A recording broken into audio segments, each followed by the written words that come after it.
इन्हों ये समझ रहे कि हमारे को बोले तो हम खामोश बैठ जाएंगे। आरएसएस अन्ना, तुम्हारी शुरुआत आरएसएस की चड्डी से शुरू हुई। उसके बाद अब 90 साल के बाद आरएसएस ये फैसला करेगी चड्डी नहीं पहनेंगे, पैंट पहनेंगे। तो आरएसएस बोली तू खाकी पैंट मत पहन, तू व्हाइट पहन के जाके कांग्रेस के राजभवन में बैठ, मोहन भागवत तुझे कठपुतली की तरह इस्तेमाल करेंगे। तो ये कांग्रेस पार्टी है और कांग्रेस पार्टी मजलिस से बहुत बार टक्कर ली। मजलिस जब शुरू हुई थी 65 साल पहले, उस वक्त नीलम संजीवा रेड्डी चीफ मिनिस्टर थे। तो मजलिस नीलम संजीवा रेड्डी से कई चीफ मिनिस्टरों को देखती आई। किरण कुमार रेड्डी तक भी देखे। किरण कुमार रेड्डी ने अकबरुद्दीन ओवैसी को झूठे मुकदमे में जेल में डाला था, झूठा मुकदमा बनाकर। तो मैंने उस वक्त कहा था आपसे, ये कांग्रेस की आखिरी किरण साबित होगा। अल्हम्दुलिल्लाह वो आखिरी किरण साबित हुआ। अब इन्हों आए हैं और आकर ये बोल रहे हैं कि असदुद्दीन ओवैसी रजाकार है। अरे तेरे को तारीख नहीं मालूम आरएसएस सन्ना, तुझे तारीख कुछ नहीं मालूम। तुम अपनी जबान से जो नफरत का इजहार कर रहे हो, वो तेलुगु में बोलते ना दुर्रोला पॉलिटिक्स कर रहा है। दुर्रोला पॉलिटिक्स कर रहा है। अरे कासिम रिजवी ये जितने रजाकार थे वो पाकिस्तान को भाग गए। आरएसएस सन्ना जो वफादार थे, जो बहादुर थे, जो अब मर मिटने के लिए तैयार थे गरीबों के लिए, वो हैदराबाद और भारत में रुक गए। और तुम बहादुरों से, वफादारों से, मर मिटने वालों से मुकाबला करना चाह रहे हो। वेलकम, मैं तैयार था और तैयार रहूंगा। मैं अपने बुजुर्गों को कभी शर्मिंदा नहीं करूंगा। जमहूरियत में जो कोई मुझसे मुकाबला करने आता, मैं कहता हूं आ जाओ प्यारे, तुम कहां मुकाबला करना चाह रहे, मुकाबला करो, क्योंकि मैं अपना सब कुछ मिटाने को तैयार हूं। मैं अपनी जान देने के लिए तैयार हूं। मैं अपना खून बहाने के लिए तैयार हूं। मैं अपना पसीना बहाने के लिए तैयार हूं, क्योंकि अल्लाह ने सब कुछ मुझे दिया है तो उसके फजल और करम से दिया है। तो आप पहचानिए, इन लोगों को पहचानिए। आरएसएस सन्ना बहुत है अब आजकल, हर पार्टी में एक आरएसएस सन्ना है। तो इन आरएसएस सन्ना को पहचानिए। राजेंद्र नगर से हमको स्वामी यादव को काम करना है। स्वामी यादव एक सेकुलर जहन रखने वाला शख्स है। बेहतरीन तरीके से कारवान के बल्दिया हल्के में वो काम कर रहे हैं। मोहतरम कौसर मोयुद्दीन साहब वहां के रुकने असेंबली है।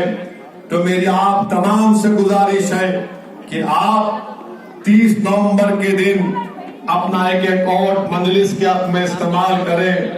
और ये बीजेपी वाले, अब बीजेपी पे नहीं बोला तो कांग्रेस बोलेंगी, मुतालिका एमएलए बोलेंगे। इन्हों तोलते मेरी तकरीर को, हमारे को कितना बोले, अतपाव बोले, छटाक बोले, आधा किलो बोले, 1 किलो बोले, इनको कितना बोले, इनको कितना बोले।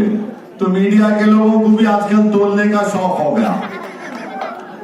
तो बीजेपी वालों के बारे में मैं पहले भी बोला, 3 दिन पहले बीजेपी वाले एक रुखा छपाए और रुखे में मेरी फोटो डाले। रुखे में मेरी फोटो डाल के बोले कि असदुद्दीन ओवैसी कांग्रेस और बीआरएस की शादी कराएंगे। बीजेपी वालों, हमारे मुंह को नहीं लगना, बहुत छिचोरे हम लोग, बहुत छिचोरे हैं। एक जमाने में जब सालार तकरीर करते थे तो एक मजलिस के एक मशहूर मुखर्रिर थे, नाम याद नहीं आ रहा। तो अगर कोई अपने इलाके में आ गया, उसको नहीं मालूम अपना शिजरा क्या है, तो लोग बोलते मजलिस को गाली दे, पूरा निकाल देते तेरा शिजरा।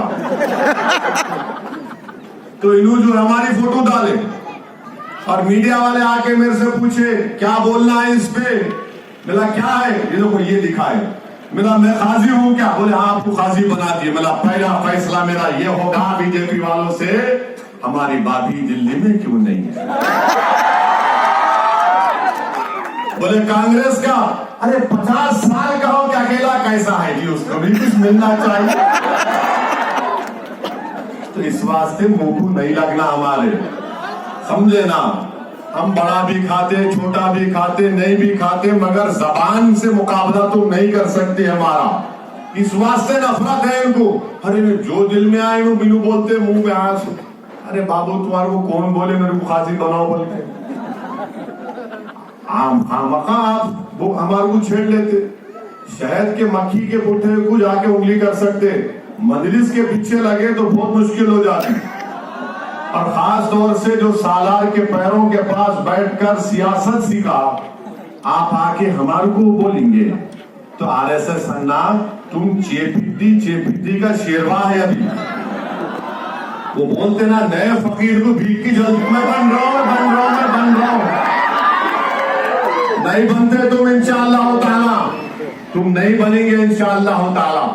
5 साल के बाद देखेंगे उसको, आफ्टर 5 इयर्स।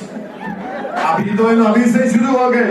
अब ऐसा बोल रहे, मैं ये बन गया, मैं वो बन गया, मेरा तो सब बन गया, तो कहीं को पोलिंग कराते, जाके बैठ जाओ सेक्रेटेरिएट में। मेरे अजीज दोस्तों और बुजुर्गों, बीजेपी बहरहाल नरेंद्र मोदी की वजह से इस मुल्क में जब से इनकी हुकूमत आई, नफरत की फिल्मों में इजाफा हो गया, मॉब लिंचिंग में इजाफा हो गया, हिजाब खतरा बन गया मुल्क के लिए, हलाल गोश्त खतरा बन गया। नाम रोड का नाम अगर मुस्लिम अकलियत के लोगों का है तो मिटा के रख देना।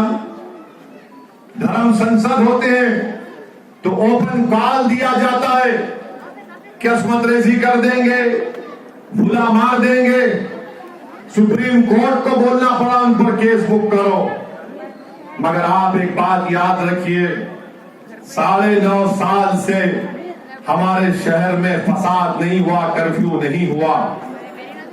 क्यों नहीं हुआ? क्योंकि मजलिस की कामयाब सियासी हिकमत अमली की वजह से मजलिस ने संघ परिवार को, कांग्रेस को मौका नहीं दिया कि हैदराबाद में कोई फसाद हो जाए। तेलंगाना में 2 दिन कर्फ्यू लगा, वो भैंसा में, और कोविड में लगा, मगर कहीं पर भी अल्हम्दुलिल्लाह हिंदू मुस्लिम फसाद नहीं हुआ। ये मजलिस की कामयाबी है।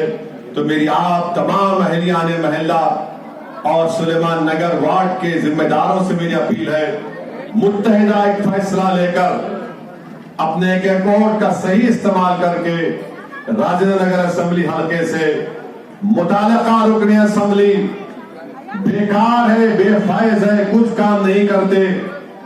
आज आपको एक राजेंद्र नगर की आवाम को एक हरकियाती एमएलए की जरूरत है।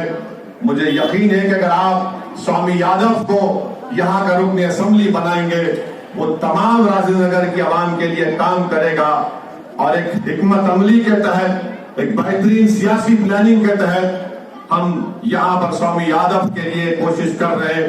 आपके ताउन की दरखास्त है, आपके दुआओं की दरखास्त है, बुजुर्गों की सरपरस्ती की गुजारिश है, हमारे माँ और बहनों की दुआओं की जरूरत है, नौजवानों के जोशीले वलवलांगेज जज्बात की जरूरत है। अगर ये सब एक जगह जमा हो जाएंगे तो इंशाअल्लाह ताला 30 नवंबर के दिन हम एक तेलंगाना की सियासत में एक इनकलाब बर्पा कर देंगे और मजलिस के एमएलए को राजेंद्र नगर से मुंतखब करेंगे। मुझे एक और जलसे में जाना है, इसलिए मैं आपसे इजाजत चाहूंगा। इंशाअल्लाह ताला जब पैदल दौरा होगा तो आप लोगों से मुलाकात भी होगी।